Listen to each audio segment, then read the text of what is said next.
नमस्कार दोस्तों, कैसे हो आप सब? आशा करती हूँ आप स्वस्थ एवं खुशहाल होंगे। आज सुनते हैं वंदना शुक्ल जी द्वारा रचित कहानी सुख।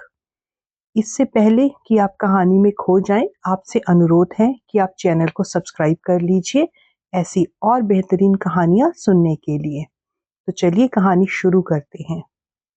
घर में अफरा तफरी का माहौल था।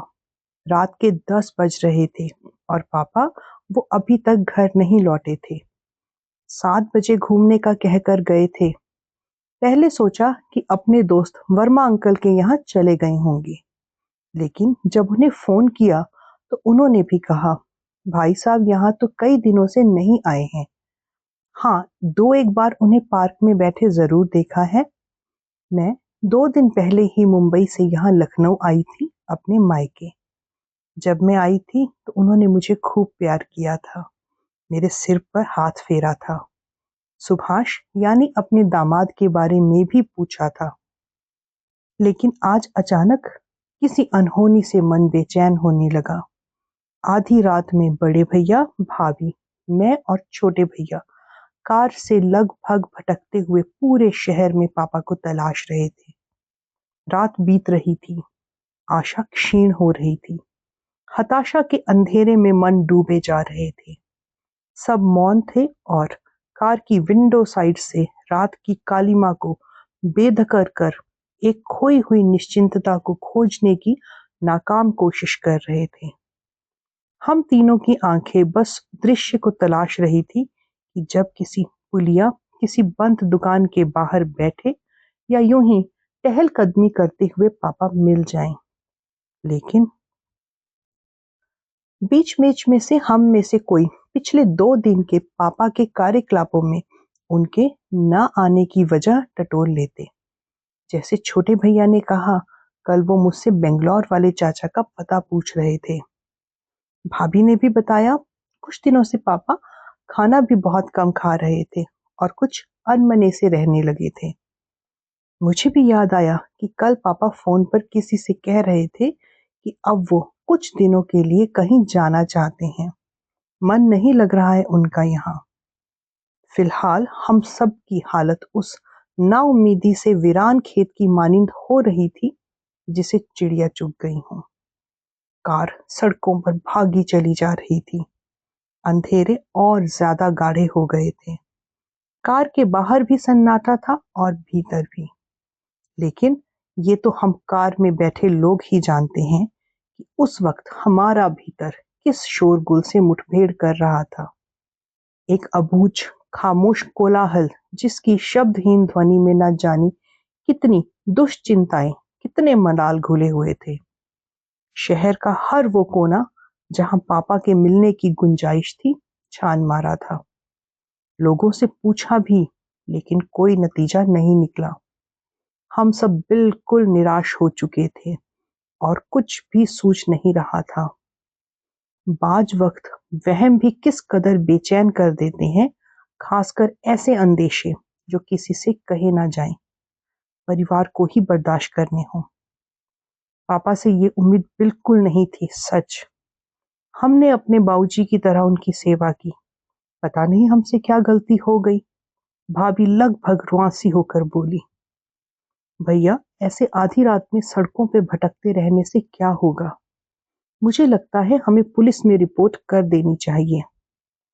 छोटे भैया ने कार ड्राइव कर रहे बड़े भैया को मशवरा दिया। हालांकि कुछ देर पहले ही छोटे भैया को ये सलाह दी थी, तब उन्होंने मना कर दिया था, ये कहकर कि खबर कल की अखबार में आ जाएगी। पापा की शहर में कितनी इज्जत है, लोग तरह तरह की बातें करेंगे। लोग हम पर शक करेंगे कि बेटों से कोई परेशानी होगी। बड़े भैया ने उस वक्त इस सलाह पर कोई प्रतिक्रिया नहीं दी, लेकिन कुछ ही देर में कार पुलिस चौकी के सामने खड़ी थी। वहां 2-3 पुलिस वाले बैठे बतिया रहे थे।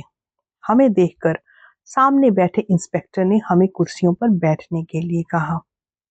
जी कहिए, उस युवा दरोगा ने पूछा। हमारे फादर नाइट वॉक के लिए गए थे, लेकिन आज घर ही नहीं लौटे, बड़े भैया ने बताया। इंस्पेक्टर कुछ देर सोचता रहा, फिर बोला, एफआईआर लिखानी है क्या आपको? हाँ, बड़े भैया ने कहा। करण सिंह, वो एफआईआर की फाइल ला। इंस्पेक्टर ने आदेश दिया और मोबाइल पर कुछ देखने लगा। मैं उसकी तटस्थता देखकर लगभग स्तब्ध थी। जी सर, उस अधेड़ उम्र वाले पुलिस ने कहा और काले कवर की मोटी फाइल ला इंस्पेक्टर के सामने रख दी। तू बैठ और रिपोर्ट लिख। इंस्पेक्टर ने मोबाइल पर नजरें टुकाए हुए कहा। हाउ सर, कहकर पुलिस वाला बैठ गया और फाइल का वो खाली पीला पृष्ठ खोलकर, जिसके बीच में एक पेन रखा हुआ था, अगली कार्रवाई की प्रतीक्षा करने लगा। वैसे एक बात कहें साहब, बुरा मत मानिएगा, दरोगा ने मोबाइल मेज पर रखते हुए कहा। बूढ़े आदमी को इस तरह अकेले घर से नहीं निकलने देना चाहिए, वो भी रात बेरात। कहीं गिर विर पड़े। वैसे ही सठियाई उम्र होती है ये। इस उम्र में तो बस घर में रहें और राम भजन करें, है कि नहीं? कहकर उसने बारी बारी से हम चारों की ओर देखा। तजुर्बा है सर, इसलिए कह रहे हैं। ऐसे बूढ़ों के खूब केस आते हैं यहाँ। लेकिन हाँ भाई, करण सिंह तो लिखने को तैयार है ना? जी सर, सिपाही ने मुस्तैदी से कहा। इंस्पेक्टर ने तंबाकू की पुड़िया खोलकर फांकी और हमारी ओर मुखातिब होते हुए बोला, हाँ श्रीमान, तो विस्तार से बताइए कि आपके पापा की उम्र कितनी है, क्या करते हैं, जायदाद, जमीन जायदाद का कोई टंटा है, आपकी जॉइंट फैमिली है या उनको डायमेंशिया जैसी कोई बीमारी तो नहीं थी, क्या वो पहली बार ही गए हैं, उनका स्वभाव कैसा है, रिश्तेदारों से कोई दुश्मनी तो नहीं है आपकी? इंस्पेक्टर ने कई सवाल एक साथ दाग दिए। बड़े भैया और छोटे भैया ने उन सभी सवालों का विस्तार से जवाब दिया। जैसे माँ का देहांत हुए लगभग 1 वर्ष हो गया है। हम सब पापा का हर तरह से ख्याल रखते हैं। पापा की खुद की अच्छी पेंशन है, अच्छा खासा बैंक बैलेंस भी है, उनकी अपनी कार है, ड्राइवर है। घर में एक नौकर अलग से है जो उनकी हर चीज का ख्याल रखता है। घर में तो सब इतनी इज्जत करते हैं, कहा सुनी का तो कोई सवाल ही नहीं है। बड़े भैया कहकर चुप हो गए, शायद उनका गला रुंध आया था। तब छोटे भैया ने बात को जारी रखते हुए कहा, पापा बोर ना हो और उन्हें अकेलापन ना लगे, इसलिए उनके कमरे में बड़ा टीवी है। पापा का लैपटॉप पुराना हो गया था, इसलिए हमने उन्हें एचपी का बड़ा लैपटॉप उनकी बर्थडे पर गिफ्ट किया था। उनका अपना ब्लॉग भी है। माँ के जाने के बाद माँ की कोई कमी महसूस ना हो, इसलिए हमने उन्हें फेसबुक में अकाउंट खुलवा दिया ताकि अपने दोस्त, यारों, रिश्तेदारों के संपर्क में रहें। उन्हें पढ़ने का शौक है तो हिंदी, अंग्रेजी के 2 अखबार आते हैं और साहित्य की अच्छी किताबें और मैगजीन्स भी पोस्ट से मंगाते हैं उनके लिए। महंगा स्मार्टफोन है उनके पास जिसमें शानदार कैमरा है।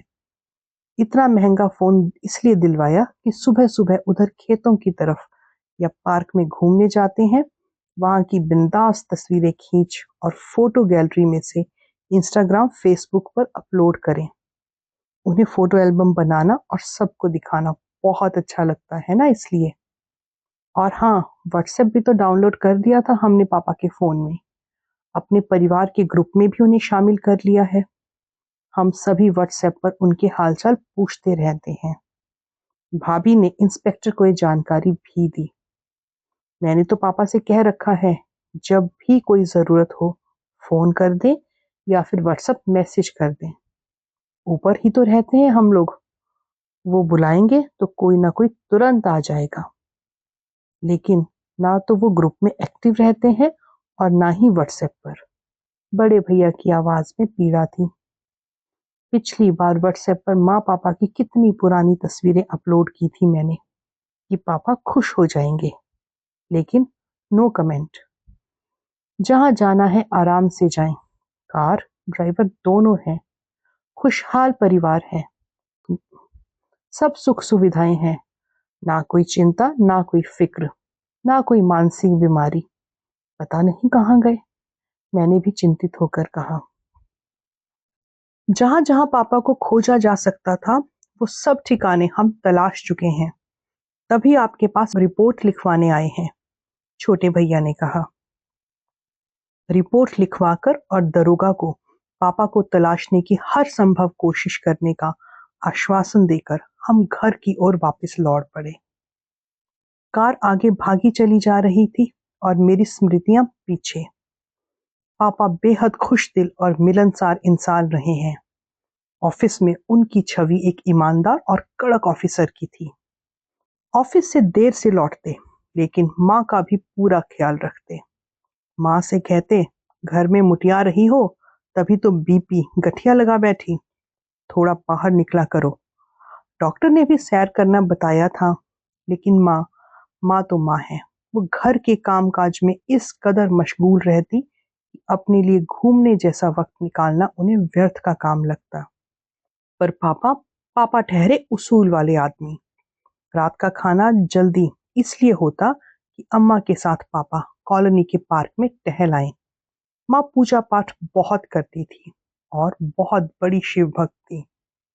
जब भी घर में कोई उपलब्धि होती, उसका पूरा श्रेय भोलेनाथ जी को जाता था और उन्हें खूब फल फूल चढ़ाकर कृतज्ञता प्रकट की जाती थी।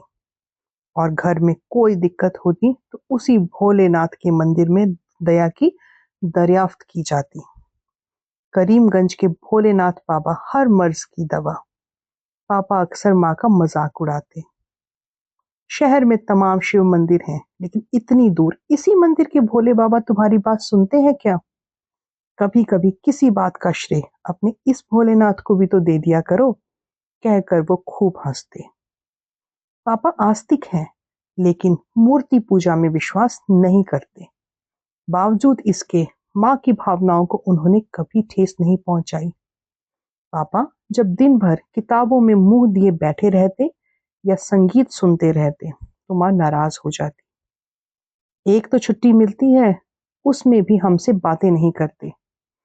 इस पर पापा हंसकर कहते, बस मोहतरमा, 2 बरस बचे हैं रिटायरमेंट के, उसके बाद तो छुट्टी ही छुट्टी, खूब बातें करेंगे। सोच रहे हैं रिटायरमेंट के बाद हम नौकरी से गंगा नहा लेंगे और तुम्हें 4 धाम की यात्रा करा देंगे। भगवान भी खुश हो जाएंगे।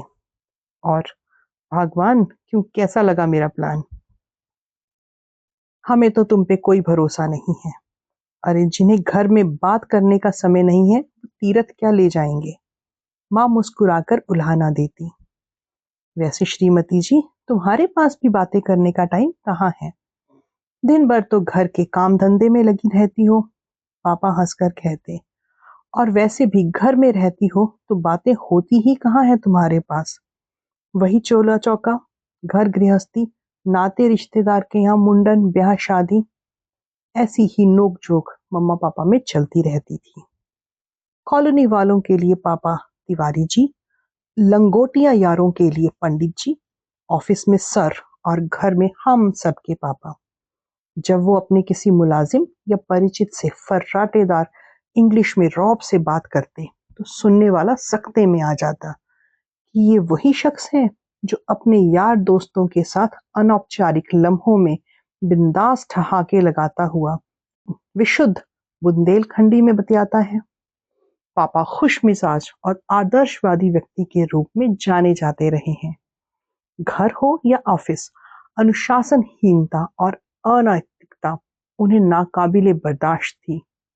जब तक माँ जीवित थी और भैया की शादी नहीं हुई थी, मैं भी कॉलेज में ही पढ़ रही थी। हम लोगों का लंच अपने कॉलेज या ऑफिस में ही होता, लेकिन डिनर हम एक साथ करते। जब तक घर का एक एक सदस्य मेज पर नहीं आ जाता, पापा दरियाफ्त करते रहते। पापा को माँ के हाथ की रोटी ही अच्छी लगती थी और माँ को भी अच्छा लगता था हम सबको अपने हाथ की गर्मा गर्म रोटियां घी में तर करके खिलाना। बातों बातों में बीच बीच में पापा माँ के हाथ के खाने की तारीफ भी करते जाते। हम लोग भी डाइनिंग टेबल पर खाना खाते हुए दिन भर की घटनाओं, टीवी, देश विदेश की खबरों आदि की चर्चा करते रहते। पापा हम सब के लिए एक इंसाइक्लोपीडिया थे। जिस विषय पर बात करें उनके जवाब हाजिर होते थे। कभी कभी हम बच्चे मन ही मन अपने पापा की बेइंतहा तारीफ भी करते और गर्व भी महसूस करते कि वो हमारे पिता हैं। ऑफिस से लौटते तो दो चार दोस्त उनके साथ चले आते और फिर चलता चाय नाश्ते का दौर। माँ को तो बस बहाना चाहिए था और फिर रसोई घर से माँ के हाथों के पकवान की खुशबुएं घर मोहल्ले में उड़ती। जायकेदार खाने का लुत्फ उठाया जाता, खूब हंसी ठहाके होते, दुनिया भर की बातें होती। कोई मित्र या परिजन बीमार होता तो सबसे पहले पापा दिखाई देते। किसी के घर खुशी तो पापा की सवारी सबसे पहले सजती। माँ थोड़ी मितभाषी और अंतर्मुखी थी, लेकिन पापा के कहे को अक्सर टालती नहीं थी। पापा संगीत के ज्ञाता नहीं थे, लेकिन उन्हें शास्त्रीय संगीत सुनने का शौक था। वैसे ही जैसे वो बाकायदा लेखक नहीं थे, लेकिन बड़े लेखकों के और उनकी किताबों के नाम उन्हें मुंह जबानी याद थे। गजब के पढ़ाकू थे। अखबार से लेकर पत्रिका किताबें तक उनके आसपास बिखरी रहती। वीकेंड में अखबार को वो अंत तक पढ़ते और उसकी किसी खास खबर की चर्चा वो अपने घर आए दोस्तों या फिर माँ से भी करते। कभी कभार हम भाई बहन भी उनकी पकड़ में आ जाते तो पापा खबर के साथ एक शिक्षा भी खबर के अंत में चस्पा कर देते।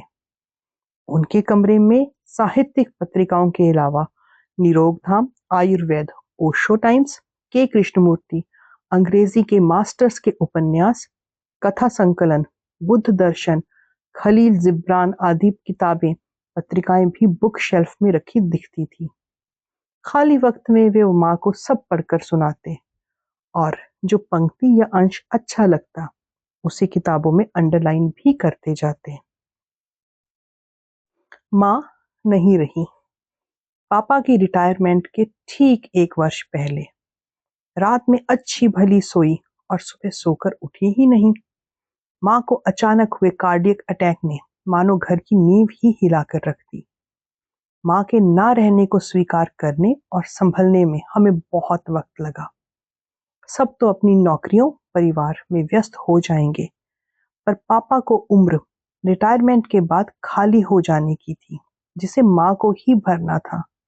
लेकिन माँ हमारे और पापा के तमाम मंसूबों को खारिज कर उस रिक्त स्थान को अपूरित छोड़ अप्रत्याशित रूप से ब्रह्मलीन हो गई।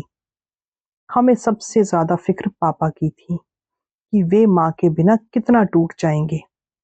लेकिन आश्चर्यजनक रूप से पापा ने माँ की मृत्यु को बहुत दार्शनिक भाव से ग्रहण किया। ये निस्संदेह हमारे लिए संतुष्टि का सबब था। उनका रूटीन फिर नॉर्मल हो गया, सिवाय इसके कि अब वो ऑफिस से कुछ देरी से लौटने लगे थे। अब उन्होंने वॉक पर जाना भी बंद कर दिया।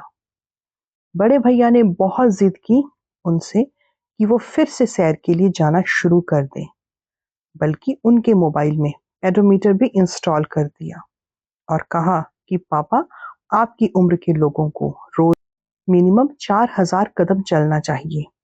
ये पेडोमीटर रोज आपकी कदमों की गिनती करेगा। इससे आप अपनी हेल्थ खुद कंट्रोल कर सकते हैं। जैसे मशीन में blood sugar, blood pressure check कर लेते हैं। लेकिन पापा सैर के लिए गए नहीं तो गए ही नहीं। शरीर के साथ पापा का रौब दाब भी क्षीण होता गया। माँ घर की धुरी थी, ये सच में माँ के जाने के बाद ही पता चला।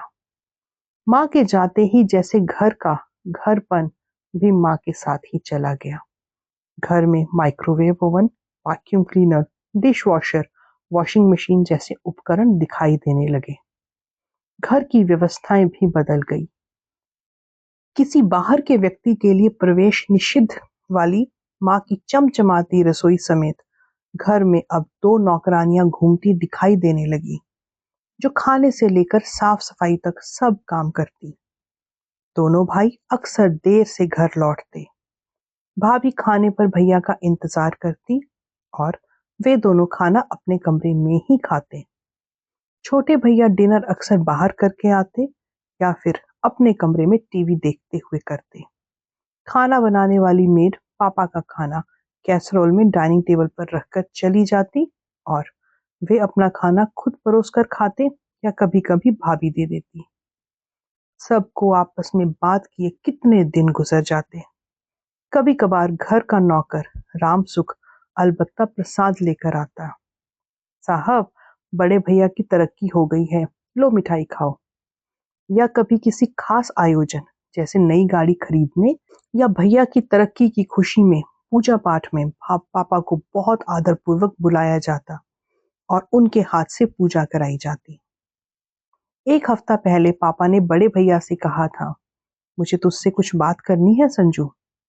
शाम को करते हैं ना पापा, अभी मुझे कुछ काम है। कोई खास बात हो तो आप मेल कर देना या फिर व्हाट्सएप पर मैसेज में लिख देना। हाँ, शाम को मैं जल्दी आ जाऊंगा, कहकर भैया अपने कमरे में ऊपर चले गए। लेकिन भैया फिर इतने व्यस्त हो गए कि बात हो ही नहीं आ पाई। ये वाकया भैया ने पापा को खोजते हुए अभी कार में बताया। छोटे भैया का टूरिंग जॉब है और वे अक्सर बाहर रहते हैं। भाभी ऊपर के अपने कमरे में पत्रिकाओं, टीवी, फोन और अपने कामों में व्यस्त। उस दिन पापा ने मुझे मुंबई फोन किया था। कैसी हो वान्या? बिल्कुल ठीक हूँ पापा। सॉरी, आपके 2 मिस्ड कॉल देखे, लेकिन उस वक्त मैं मार्केट में थी और बाद में बिल्कुल दिमाग से ही उतर गया। कोई बात नहीं, बस काफी दिनों से तुमसे बात नहीं हुई थी, इसलिए कॉल किया। तुम्हारे घर पे सब कुछ ठीक तो है ना बेटा? जी पापा, सब कुछ बिल्कुल ठीक है। और आप कैसे हैं? हम तो अच्छे हैं बेटा। हाँ, तुम्हें एक खबर देनी थी। हाँ, कहिए ना पापा, क्या बात है? वो रत्नेश जैन की माता जी है ना, वही जिन्हें तुम लोग दादी कहा करते थे। हाँ हाँ, क्या हुआ उनको? वो नहीं रही कल। अरे, बीमार थी क्या? नहीं नहीं, बीमार तो नहीं थी, लेकिन जाने की प्रतीक्षा कर रही थी। मतलब? इसका मतलब क्या हुआ पापा? 2 महीने से संथारा पर थी। अरे, लेकिन उन्हें कष्ट क्या था? वो तो शहर के रईस लोग हैं। संथारा और रईसी का कोई रिलेशन नहीं है, पापा ने हंसकर कहा। कभी कभी आदमी को इस उम्र तक आते आते जीने से ऊब हो जाती है। अच्छा, वो छोड़ो, तुम बताओ, तुम कब आ रही हो लखनऊ? बस पापा, सुभाष चले जाए लंदन, उसके बाद आती हूँ। रक्षाबंधन भी आ रहा है ना। अच्छा सुनो वान्या, वो अपने आगरा वाले फूफा है ना, उनके बेटे रोहित का ट्रांसफर वहीं बम्बई हो गया है। कल फूफा का पत्र आया था, उन्होंने रोहित का पता भेजा है और तुम्हारा पता मांग रहे थे। हो सके तो बेटा। पापा, आपसे शाम को बात करती हूँ। सॉरी पापा, असल में मैं सुभाष के लंदन जाने की तैयारी कर रही हूँ, अभी थोड़ी बिजी हूँ। आप अपना ख्याल रखना पापा। और मैंने फोन रख दिया। अब यही सब बातें जहन में उलट पुलट हो रही थी। मुझे न जाने क्यों अपना बचपन और माँ की जवानी सहसा याद आ गई, जब पापा भी अपने दोस्तों और कामकाज में मग्न रहते थे और हम बच्चों और माँ की किसी बात को हल्के फुल्के ढंग से ऐसे ही टाल दिया करते थे। तब पापा की प्राथमिकताएं अलग थी और आज आज हम बच्चों की जिम्मेदारियां अलग हैं। आखिरकार हम पापा को खोजने में असफल रहे और घर आ चुके थे। रात के 3 बज रहे थे, लेकिन हम सब की आंखों से नींद नदारद थी। हम सभी बैठक में बैठे थे, हताश और निढाल। भाभी सबके लिए चाय बना लाई। चाय पीकर बड़े भैया ने कहा, चलो अब कुछ देर रेस्ट कर लें, बहुत हेडेक हो गया है आज। कहकर भैया उठ गए। सब सोने चले गए अपने अपने कमरों में, लेकिन मुझे नींद नहीं आई। सोचा सुबह के 4 बजने वाले हैं, यहीं आराम करती हूँ। मैं बैठक में ही सोफे पर आंखों पर हाथ रखकर लेट गई। बेहद शारीरिक और मानसिक थकान के बावजूद नींद आंखों से अभी भी मीलों दूर थी। मन में सवाल जवाब बवंडर की तरह उठ गिर रहे थे। कहीं कोई अनहोनी तो नहीं हो गई पापा के साथ? आजकल एक्सीडेंट के कितने केस हो रहे हैं, लेकिन यदि ऐसा होता अब तक तो फोन आ ही चुका होता। पापा की जेब में मोबाइल तो है, तो क्या पापा जानबूझकर? नहीं नहीं नहीं, दिमाग चक्री की तरह एक ही धुरी पर घूम रहा था कि पापा को इस घर में क्या कमी है। कितना तो चाहते हैं सब उन्हें, उनके खाने पीने से लेकर उनकी सुख सुविधाओं, उनके शौक, उनके प्रति सबके आदर भाव। किस चीज में क्या कमी थी? इतने विद्वान, संपन्न, स्वस्थ, खुले विचारों के, आशावादी और व्यवहार कुशल पापा क्यों और कहाँ चले गए? अध नींद में लगा जैसे मोबाइल की एक दो घंटी बजी हो और बंद हो गई। कुछ देर अपने मन का वहम सोच मैं वहीं लेटी रही, लेकिन फिर सोचा एक बार देख लूं, कहीं मुंबई से मेरे पति सुभाष का कोई मैसेज तो नहीं था। मैं बैठ गई और सामने सेंटर टेबल पर रखे अपने मोबाइल को देखा। कोई मैसेज या मिस कॉल नहीं था। तभी मेरी नजर एक दूसरे मोबाइल पर पड़ी जो वहीं मेज पर रखा था। मैंने उसे उठाया। वो बड़े भैया का था जो रात में यहीं गलती से छोड़कर अपने कमरे में चले गए थे। मैंने देखा उनके फोन में मिस्ड कॉल था जो अभी अभी 10 मिनट पहले ही आया था। मैंने उन्हें कॉल बैक किया। कुछ देर घंटी जाती रही। हाँ जनाब बोलिए, वहां से एक मर्दाना आवाज आई। मैं संजय तिवारी के यहाँ से बोल रही हूँ। इसमें अभी इस नंबर से मिस्ड कॉल था, इसलिए आपको कॉल बैक किया। वैसे आप कहाँ से बोल रहे हैं? हम साकेत नगर पुलिस चौकी से बोल रहे हैं जनाब। एक मिनट रुकिए। जगह का नाम सुनकर बदन में एक सुरसुरी सी फैल गई। पुलिस चौकी साकेत नगर, इसी चौकी पर तो हम रात में गए थे एफआईआर लिखाने। करीब 1 मिनट लगा उस शख्स को वापस आने में, लेकिन वो 1 मिनट मेरे लिए 1 सदी से बराबर हो गया था। उसने कहा, एसआई साहब से बात कीजिए जनाब। फिर वहां से आवाज आई, आपने रात में एफआईआर लिखाई थी? आपके पिता या कौन थे वो श्री अवध बिहारी तिवारी? उनका पता चल गया है। कहाँ है वो? जल्दी बताइए। ठीक तो है ना? हमें बता दीजिए प्लीज। मैं भावावेश में खड़ी हो गई और एक सांस में बोलती रही। लिखिए पता, शहर से थोड़ा दूर। सर ठीक तो है ना वो? ये सब अभी नहीं बता सकते। उनकी दिमागी हालत कुछ ठीक नहीं लग रही। आप लोग आ जाइए यहाँ। कार उनके बताए पते पर भागी जा रही थी। कार जहां रुकी वो करीमगंज का शिव मंदिर था। हम सब सीढ़ियां चढ़ते हुए लगभग भागते हुए मंदिर में पहुंचे। वहां सब इंस्पेक्टर 2 सिपाहियों के साथ पहले से मौजूद था। आइए मेरे साथ, उसने कहा। चलते चलते वो बोला, हमने आपके पिताजी से कहा कि आपको घर छोड़ देते हैं, लेकिन वो माने ही नहीं। वो बिल्कुल मौन है, तब से कोई जवाब ही नहीं देते। बहुत थके लग रहे थे, इसलिए मुश्किल से उन्हें भीतर पुजारी के कमरे में भेजा था। वो एक छोटा सा कमरा था जहां पापा खाट पर दीवार की तरफ पीठ करके लेटे हुए थे। पापा, बड़े भैया ने उनके कंधे पर हाथ रखकर आवाज दी। अचानक पापा चौंक गए और अपने सिरहाने रखे मोबाइल को कान में लगाकर बोले, हेलो संजू बेटा। तो दोस्तों ये थी आज की कहानी। कहानी कैसी लगी कमेंट करके जरूर बताइएगा। अगर कहानी अच्छी लगी तो इसे लाइक कीजिए और शेयर कीजिए, और ऐसी ही और बेहतरीन कहानियां सुनने के लिए चैनल से जुड़े रहिए। तब तक अपना ध्यान रखिए और धन्यवाद।